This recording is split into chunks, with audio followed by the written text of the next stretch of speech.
Hello everyone, welcome back to my channel. आज मैं रसगुल्ला बनाना सिखाऊंगी। बिल्कुल घर के दूध से दूध का पनीर बनाऊंगी, उसका रसगुल्ला बनाऊंगी। बिल्कुल जूसी सा फुला फुला ये बनकर तैयार होगा।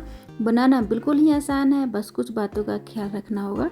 तो ये देख सकते हैं हमारा रसगुल्ला ये जो बनकर तैयार हुआ है बहुत ही जूसी है। देखिए बिल्कुल टूट नहीं रहा है, और वापस से अगर हम इसे जूस में डालेंगे तो फिर से ये बड़ा साइज हो जाएगा। तो आज के वीडियो में हम स्पॉन्जी रसगुल्ला बनाना सीखेंगे।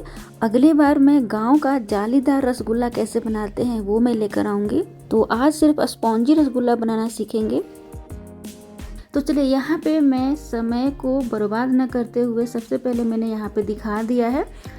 1.5 लीटर दूध है और दूध काफ़ी बढ़िया से बॉयल हो रहा है। मैंने इसे गाय का दूध लिया है। यहाँ पे भैंस के दूध में काफ़ी और भी बढ़िया बनता है, बिल्कुल वाइट सा बनता है। गाय का दूध है, काफ़ी बढ़िया से बॉयल हो गया है, उबाल आने लग गया है।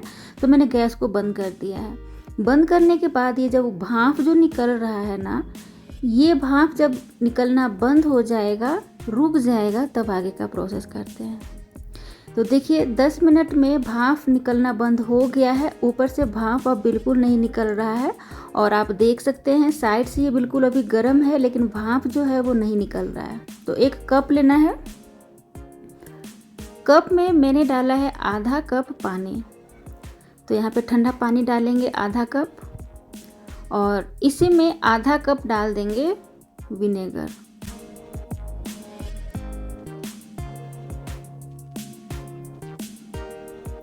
तो देखिए यहाँ पे जब भी आप दूध को फाड़िएगा ना, तो पानी के साथ फाड़िएगा। जैसे विनेगर जो है ना वो पानी के साथ ही मिलाकर फाड़िएगा, तभी आपका अच्छा पनीर बनकर तैयार होगा। और थोड़ा थोड़ा करते हुए, बिल्कुल धीरे धीरे करछी से हटाते हुए ऊपर से आगे की ओर करते हुए इसे फाड़ना है दूध को। ज़्यादा जल्दी जल्दी मत चलाइएगा, यहाँ पे आप गड़बड़ कर देंगे अगर जल्दी जल्दी चलाइएगा तो। देखिए मैंने ना दूध जो लिया है ना बिल्कुल मलाई वाला लिया है। आप देख सकते हैं ऊपर मलाई भी जमा हुआ था, तो मैंने मलाई को निकाला नहीं है। आप चाहे तो निकाल सकते हैं, पर अगर मलाई आप डालते हैं ना तो क्या होता है कि हल्का सा पीलापन बनकर तैयार होता है। मैंने बिल्कुल नहीं निकाला है, बस यूं ही मैंने नहीं निकाला है। आप चाहें कि बिल्कुल घी जैसा बनकर ना तैयार हो तो आप निकाल लीजिए। जैसे रसगुल्ला क्या होता है ना कि ठंडा होने के बाद ना सारा घी घी जैसा जूस में दिखने लग जाता है। बस यही एक दिक्कत होता है, बाकी कोई दिक्कत नहीं है। तो अगर आप निकालना चाहें तो निकाल सकते हैं, नहीं निकालना चाहते हैं तो कोई बात नहीं। काफ़ी बढ़िया से मैंने यहाँ पे दूध को फाड़ लिया है। अगर आपका दूध ना फटे तो थोड़ा सा और इसमें पानी में विनेगर डालकर फाड़ लीजिएगा। लेकिन यहाँ पे ध्यान ये देना है कि बहुत ही धीरे धीरे आपको करछी को चलाना है, बहुत जल्दी जल्दी मत चलाइएगा, ठीक है। चलिए इसे काफ़ी बढ़िया से ये फट चुका है। अब 1-2 मिनट के लिए छोड़ देते हैं। तो 2 मिनट हो चुका है और देखिए पूरा सेपरेट हो गया है, पानी अलग हो गया है और पनीर जो है बिल्कुल ही अलग हो गया है। अब इसे छन्नी में निकालेंगे। आप चाहें तो मलमल के कपड़े में, सूती के कपड़े में, कोई भी कपड़े में आप निकाल सकते हैं। मतलब ऐसा आपको कपड़ा लेना है कि पानी निकल जाए, वैसा पतला सा कपड़ा आपको लेना है। काफ़ी बढ़िया से मैंने जाली में डाल दिया है। अब पानी को काफ़ी बढ़िया से निकाल लेंगे। देखिए मैं जो आज रसगुल्ला आपको बनाना सिखा रही हूँ ना, ये मैं काफ़ी सालों से ट्राई कर रही हूँ। ट्राई करते करते ना परफेक्ट जब बनने लग गया है तब मैं आपको बता रही हूँ। तो ये बिल्कुल मेरा खुद का मेहनत है। तो प्लीज़ आप अगर चैनल पे हैं तो सब्सक्राइब कर सकते हैं और लाइक कर लीजिएगा। देखिए ये इस तरह से पानी आपको हटा देना है, और हटा लेने के बाद इसे ठंडा पानी से धो लीजिएगा। इसकी जो खटास है विनेगर का वो हटा लेंगे। विनेगर जब आप डालिएगा तो वो वेजिटेबल विनेगर रखना है, आपको डालना है, फ्रूट विनेगर मत डालिएगा, ठीक है। तो 2 से 3 पानी ऊपर से डालते हुए आपको अच्छे से इसे धो लेना है। तो ठंडा पानी का इस्तेमाल कर लीजिएगा, काफ़ी बढ़िया से इसे धो लीजिएगा। काफ़ी बढ़िया से धो लेने के बाद इसे आगे का प्रोसेस करते हैं। तो देखिए मैं यहाँ पे गलती क्या करती थी ना, बहुत पहले जब मैं बनाती थी तो विनेगर डायरेक्ट मैं दूध में डालकर फाड़ देती थी। इसके कारण से पनीर जो होता था ना वो अच्छा नहीं बन पाता था। तो खास ध्यान क्या रखना है कि विनेगर में पानी डालकर आपको यूज़ करना है। जैसे आधा कप विनेगर ले लिया, आधा कप पानी, दोनों को मिक्स करके यूज़ करना है, तब आपका अच्छा परफेक्ट पनीर बनेगा। अब मैं इसके ऊपर से कॉटन का कपड़ा रख रही हूँ ताकि एक्सेस ऊपर का पानी ऊपर सोखे और नीचे का पानी नीचे चला जाए। और ऊपर से मैंने बड़ा सा पत्थर रख दिया है। आप पत्थर की जगह पे कोई भी भारी चीज़ रख सकते हैं और इसे 1 घंटे के लिए छोड़ देंगे, 1 से 1.5 घंटे के लिए। 1 से 1.5 घंटा हो गया है। अब कढ़ाई को गैस पे चढ़ाएंगे। मैं कढ़ाई में बनाऊंगी। यहाँ पे मैंने लिया है 1 गिलास चीनी, ठीक है, और 1 गिलास चीनी के अनुसार यहाँ पे आधा गिलास पानी रखना है। रेशियो आपको ऐसा ही रखना है, चीनी का मात्रा अधिक रखना है और पानी का मात्रा कम, और इसे खोलने देना है। चलिए यहाँ पे 1.5 घंटे के बाद तो मैं यहाँ पे आपको दिखा रही हूँ। देखिए बिल्कुल सोख लिया है पानी ऊपर से। देखिए मैंने यहाँ पे ना चाय छन्नी में इसे ये किया है, पानी निकाला है। आप चाहें तो कपड़े की सहायता से भी पानी निचोड़ कर निकाल सकते हैं, लेकिन पनीर बिल्कुल सूखा होना चाहिए। देखिए इस तरह से एकदम बिल्कुल ही सूखा है, इसमें पानी नहीं है, पर हाँ थोड़ा सा सॉफ्ट है क्योंकि ताज़ा पनीर है, ठीक है। यहाँ पे साथ ही साथ हमारा चाशनी भी तैयार हो रहा है। तो चलिए चाशनी तैयार हो रहा है, तब तक हम पनीर का आगे का प्रोसेस करते हैं। तो ये पनीर को काफ़ी बढ़िया से आपको क्रम्बल करते हुए आटा की तरह गूंद लेना है। मैं इसमें किसी भी प्रकार का कॉर्नफ्लोर, सूजी, मैदा, सोडा किसी भी चीज़ का इस्तेमाल नहीं कर रही हूँ, ठीक है। बिल्कुल मैं प्योर पनीर का बनाऊँगी और आपको इस तरह से हल्का हल्का दबाते हुए काफ़ी बढ़िया से गूंद लेना है। ज़्यादा ज़ोर से मत दबाइएगा, हल्का हल्का सा मिलाइएगा। और आप देखिए हमारा पनीर कितना सूखा हुआ है, ये बिल्कुल ही आसानी से गूंद जा रहा है। अब यहाँ पे आपको ये ध्यान देना है कि आप रेडीमेड पनीर लाकर घर पर रसगुल्ला मत बनाइएगा, क्योंकि उसमें बिल्कुल ही मॉइस्चर नहीं होता है, बहुत हार्ड होता है वो। अगर आप उसका बनाते हैं तो आपका नहीं बनेगा और उसमें फ़ैट भी नहीं रहता है, फ़ैट निकाला हुआ है। मैंने इसमें बिल्कुल फ़ैट छोड़ दिया था, ठीक है। काफ़ी बढ़िया से मैंने गूंद लिया है और अब आकार देंगे रसगुल्ले का। तो आप इसका छोटा बड़ा आकार दे सकते हैं और इस तरह से गोल गोल गोल गोल करते हुए दबाते हुए काफ़ी बढ़िया से गोल कर लीजिएगा। हाथ को बिल्कुल टाइट करते हुए अगर राउंड राउंड शेप देते हैं तो बहुत ही सुंदर सा ये गोल बनकर तैयार हो जाता है। देखिए इस तरह से आपको टाइट होना चाहिए हाथ, देखिए इस तरह से आपको टाइट करके बनाना है। तो सभी बॉल्स को तैयार कर लेंगे और तैयार करने के बाद मैं आपको दिखाती हूँ।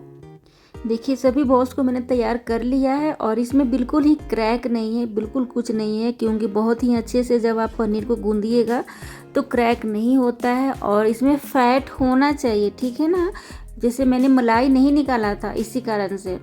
अब यहाँ पे चाशनी जब बॉयल होने लग जाए, काफ़ी बढ़िया से चीनी मेल्ट हो जाए, घुल जाए, तो यहाँ पे 1 बड़े चम्मच से 1 चम्मच दूध डाल दीजिएगा। इससे क्या होगा कि आपका जो चाशनी है बिल्कुल ही सफ़ेद हो जाएगा, लाल नहीं होगा, ठीक है, और चाशनी का टेस्ट भी अलग हो जाएगा। अब खूब अच्छे से जब बबल्स आने लग जाए तब इसमें 1 डालकर चेक कीजिएगा और इसे देखिएगा कि फट तो नहीं रहा है ना। अगर नहीं फट रहा है तो आप आगे का प्रोसेस करिएगा और इसे काफ़ी बढ़िया से चेक करेंगे तभी सबको डालेंगे। देखिए ये बिल्कुल ही फटा नहीं है, मतलब मिक्स नहीं हुआ है, बिल्कुल गोल गोल सा है। तो सभी बॉल्स को डाल देना है और सभी बॉल्स को डाल देने के बाद यहाँ पे मैंने 1 रीठा पानी में फूलने के लिए डाल दिया था। अब रीठा क्या करेगा, रीठा का पानी इसमें छान कर डाल देना है। ये क्या करेगा कि और भी बबल्स उठाने का काम करेगा, मतलब बहुत तेज़ी से पानी खौलने लगेगा और बिल्कुल बबल्स आ जाएगा और उसी झाग में हमारा जो रसगुल्ला है वो काफ़ी बढ़िया से पकेगा। ये खास ध्यान देना है। देखिए बबल्स ये धीरे धीरे ऊपर आने लग गया है और यहाँ पे मैं थोड़ा सा और रीठे का पानी दे दूंगी मिक्स करके, ताकि और भी बबल्स उठना शुरू हो जाए। थोड़ी देर बाद देखिएगा कि ये बिल्कुल ही जो सिरप है चीनी का वो बिल्कुल झाग बना देगा और उसी झाग में रसगुल्ला अंदर ही अंदर वो पकते रहता है। तो आप देख सकते हैं कितना बढ़िया से ये पक रहा है। देखिए धीरे धीरे धीरे धीरे ये झाग ऊपर आने लग गया है। तो इसी झाग में आपको पकने देना है ताकि ऊपर से भी रसगुल्ला बढ़िया से पके। और यहाँ पे आंच को तेज़ रखिएगा और ध्यान दीजिएगा, अगर बबल्स बहुत ही फेंकने लग जाए तो हल्का सा कम कर दीजिएगा। और देखिए मैंने मीडियम आंच पे रखा है, शुरू में तेज़ रखा था आंच को और थोड़ा सा हल्का सा मीडियम कर दिया है और उसी बबल्स में ये काफ़ी झाग में ये पक रहा है, बहुत ही धीरे धीरे पक रहा है। और यहाँ पे देखिए क्या करना है कि थोड़ा थोड़ा आपको राउंड राउंड चलाते जाना है ये करछी से, ताकि रसगुल्ला मतलब पलटते जाए और काफ़ी बढ़िया से सेकते जाए। और देखिए मैं आपको दिखाती हूँ कितना बढ़िया से ये रसगुल्ला बन रहा है। देखिए बिल्कुल ही फैला नहीं है रसगुल्ला, टूटा बिल्कुल नहीं है कोई भी। अब यहाँ पे क्या करना है कि चीनी का मात्रा ज़्यादा था, पानी का मात्रा कम था, तो होता क्या है कि चीनी काफ़ी गाढ़ा हो जाती है, रसगुल्ला अच्छी तरह से फूल नहीं पाती है। ठीक है, तो यहाँ पे थोड़ा थोड़ा पानी देते हुए इस तरह से गोल गोल घुमाते जाइएगा। आँच को बिल्कुल तेज़ रखिएगा। यहाँ पे जब भी पानी देना स्टार्ट करें आँच को बिल्कुल तेज़ रखिएगा और इसी तरह से आप बबल्स आने तक पका लीजिएगा। काफ़ी बढ़िया से जब झाग फिर से दोबारा आने लग जाए तब फिर से थोड़ा पानी डालकर इस तरह से चलाते जाएंगे। तो बीच बीच में झाग उठते जाएगा, आपको थोड़ा थोड़ा पानी डालते जाना है, फिर झाग उठेगा, थोड़ा पानी डालना है। कहने का मतलब है कि आपको ध्यान देना है कि चीनी ज़्यादा गाढ़ा ना हो, चाशनी ना बने। ठीक है, चीनी का जो चाशनी है वो पतला ही रहे, पतला रहेगा तभी रसगुल्ला जो है वो काफ़ी बढ़िया से फूलेगा और अच्छे तरह से पकेगा। और इस तरह से देखिए मैं कई बार पानी दे चुकी हूँ। जब भी ज़्यादा बबल्स उठने लग जाते हैं तो मैं पानी देना स्टार्ट कर देती हूँ। और इस तरह से अब लास्ट में आप इस तरह से ढक्कन लगाकर भी आप पका सकते हैं। देखिए इस तरह से ढक्कन लगाइएगा, ये साइड में बबल्स अपने आप आने लग जाएंगे। देखिए इस तरह से लगाइएगा और देखिए थोड़ी देर बाद ये बिल्कुल ही बबल्स ऊपर आ गए हैं। देखिए इस तरह से, तो आप चाहें तो थोड़ा सा और भी हटा सकते हैं, लेकिन इसी तरह से आपको पकाना है। साइड से देखिए मैंने आँच को भी तेज़ रखा है, फिर भी ये साइड से गिर नहीं रहा है। और जब लगे आपको कि साइड से गिरने लग जाए तो थोड़ा सा हटा दीजिएगा, फिर ढक दीजिएगा इस तरह से थोड़ा सा स्पेस छोड़कर, ताकि भाप निकलते रहे। भाप निकलने का स्पेस नहीं छोड़िएगा तो बाहर से निकलना शुरू हो जाएगा, पानी गिर जाएगा।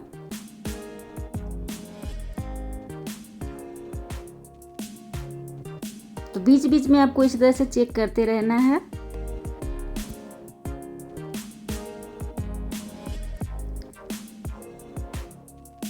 देखिए कितना बढ़िया से ये खिला खिला हमारा रसगुल्ला बनकर तैयार हो रहा है। पानी में बिल्कुल ये तैर रहा है, इसका मतलब है कि रसगुल्ला अभी पका नहीं है। ठीक है, अभी फूलने का प्रोसेस जारी है। थोड़ा और पानी डालेंगे और इसी तरह से मिक्स करते जाएंगे। जैसे जैसे ये पकता है वैसे वैसे जो चाशनी है वो गाढ़ा होने लगता है, इसी कारण से पानी काफ़ी देना पड़ जाता है बीच बीच में। और अब देखिए अब हुआ क्या कि यहाँ पे अब मैं आँच को धीमा रखूँगी और धीमा रख के बढ़िया से मैं 10 से 15 मिनट तक और पकाऊँगी। क्यों पकाऊँगी? लास्ट में होता क्या है कि रसगुल्ले का कलर काफ़ी चेंज हो जाता है। आपको खुद महसूस होगा कि रसगुल्ले का कलर चेंज हो रहा है, तो आप आंच को काफ़ी कम कर दीजिएगा, धीमा कर दीजिएगा और धीमी धीमी आंच पर फिर से 5 से 10 मिनट के लिए पका लीजिएगा। देखिए हमारा पकने का प्रोसेस बिल्कुल पूरा हो चुका है। बबल्स भी अब काफ़ी कम उठने लग गए हैं, झाग ज़्यादा अब पहले की तरह नहीं बन रहा है। ठीक है, तो इस टाइम क्या करेंगे कि अब आंच को बिल्कुल ही धीमा कर देंगे। और देखिए हमारा रसगुल्ले का भी कलर बिल्कुल ही सफ़ेद हो गया है। तो अब इसी टाइम आंच को कम करना है, ढक्कन लगाना है और 5 से 10 मिनट के लिए धीमी धीमी आंच पे पकने देना है। 5 से 10 मिनट हो चुका है और अब देखिए हमारा बिल्कुल ही रसगुल्ला बनकर तैयार है और चाशनी जो है वो भी गाढ़ा हो चुका है, पहले से काफ़ी बेहतर चाशनी हो गया है। तो अब इसे बंद करेंगे और बंद करके ठंडा कर लेंगे। अब यहाँ पे आपको ये देना है ध्यान कि गर्म पानी में ही इसे कुछ देर तक रहने दीजिएगा, जब तक ये ठंडा अपने आप ना हो जाए। देखिए गैस को मैं अब ऑफ करूँगी और जब तक पानी ठंडा ना हो जाए तब तक इसी पानी में आपको रसगुल्ला को रहने देना है। ठीक है, और अभी चूँकि गर्म है तो काफ़ी ये सॉफ्ट सा ये रहेगा पनीर का रसगुल्ला। और इसमें आप इसके ऊपर से गुलाब जल या केवड़ा एसेंस डाल सकते हैं खुशबू के लिए, ताकि होटल जैसा खुशबू है। अभी ये पनीर गर्म है तो काफ़ी जूसी सा और च्यों जैसा रहता है गर्माहट के कारण। तो इसे अभी ढक कर छोड़ देंगे और 3 से 4 घंटे के बाद देखिएगा पानी बिल्कुल ठंडा हो जाता है। मैं जल्दी काफ़ी चाह रही थी कि ठंडा हो जाए, तो मैंने क्या किया है कि इसके नीचे भगोने में ठंडा पानी रख दिया था और छोटे से पतीले में मैंने ट्रांसफ़र कर दिया था रसगुल्ले को, और काफ़ी जल्दी हमारा पानी ठंडा हो गया। और ठंडा होने के बाद होता क्या है ना कि बिल्कुल ही जो च्यों जैसा पनीर होता है वो ख़त्म हो जाता है उसका टेक्सचर, और ये बिल्कुल इस तरह से सॉफ्ट हो जाएगा, जूसी सा बनकर तैयार हो जाएगा। देखिए ये हल्का सा हार्ड भी है, दबाने पर ये दब रहा है, और अंदर से बिल्कुल जूसी भी है, सॉफ्ट सा है। आप चाहें तो इसे फ्रीज में भी 3 से 4 घंटे के लिए रख लीजिएगा, काफ़ी बढ़िया सा ये बनकर तैयार हो जाता है। देखिए कितना जूसी सा ये बनकर तैयार हुआ है। अब देखिए होटल वाले क्या करते हैं कि नया फ्रेश सिरप में डालते हैं। जैसे इस सिरप में तो बना लिया, बनाने के बाद क्या करते हैं कि नया दूसरा सिरप तैयार करते हैं, मतलब चाशनी तैयार करते हैं, और उसी चाशनी में ये जो रसगुल्ला है वो डाल देते हैं। तो उससे क्या होता है कि आपका बिल्कुल चाशनी सफ़ेद सा दिखता है। यहाँ पे आप देख सकते हैं हमारा चाशनी जो है सफ़ेद तो है, लेकिन ये मैंने इसमें ना वो मलाई छोड़ दिया था ना पनीर में, जिसके कारण से हल्का हल्का सा घी ऊपर से रिलीज हो चुका है और वो जमा हुआ भी है। अगर आप चाहते हैं इस तरह से ना दिखे तो आप बिल्कुल फ्रेश जूस में सिरप में डाल सकते हैं। वैसे घर पे इतना करने की ज़रूरत होती नहीं है क्योंकि वो सिरप फिर वेस्ट ही चला जाता है। तो देखिए कितना प्यारा सा हमारा अंदर से बिल्कुल बनकर तैयार है, बिल्कुल जूसी सा, सॉफ्ट सा, स्पॉन्जी सा है। आप इस तरह से अपने घरों में बना सकते हैं, और मैं अब आपको तोड़ कर दिखाती हूँ। देखिए इस तरह से मैंने तोड़ा और अंदर से देखिए कितना जूसी सा है, देखिए बिल्कुल रस अंदर भरा हुआ है। तो स्पॉन्जी रसगुल्ला कैसे बनाते हैं वो तो मैंने दिखा दिया। अब अगली बार मैं गाँव का जालीदार रसगुल्ला कैसे बनाते हैं वो मैं सिखाऊंगी। तब तक के लिए थैंक यू सो मच।